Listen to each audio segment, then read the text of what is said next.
Hello, my name is Maddie Doll, and welcome to Doll's Details, Episode 1, When, Why, and Where. Today we're going to be taking a closer look into the details of The Boys in the Boat, written by Daniel James Brown.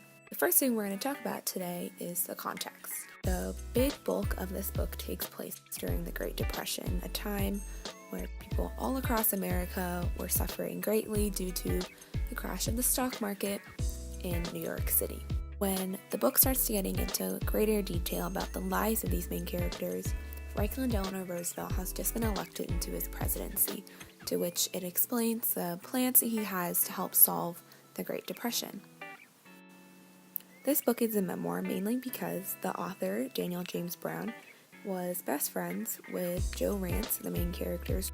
As Joe was laying on his deathbed, Brown went to go visit him and to say his goodbyes and began to tell his story, to which Brown took notes and made it into this book.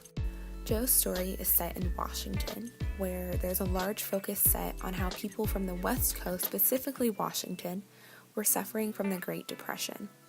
This is because the Great Depression started on the East Coast, and as it traveled to the West, people started to have a larger focus on it, and it started to affect more and more people every single day.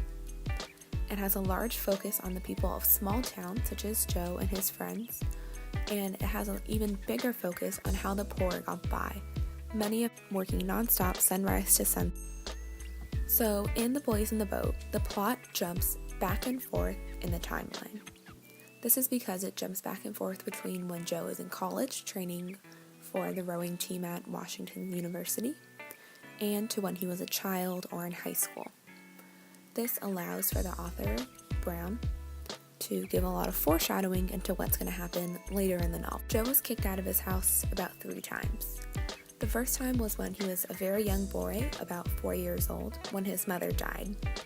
He was sent to go live with his aunt because his father could not deal with that loss.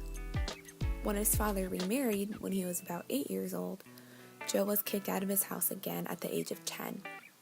He was forced to live in the schoolhouse down the street because his stepmother hated him so much.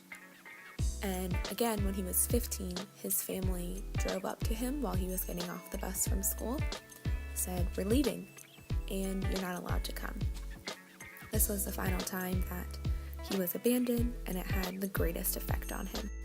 Additionally, Brown touches a lot on the physical ailments that people had to suffer through during the Great Depression, not only mentally, but physically. While training, not only the muscles scream, the skeletal system to which all those muscles are attached also undergo tremendous strains and stresses.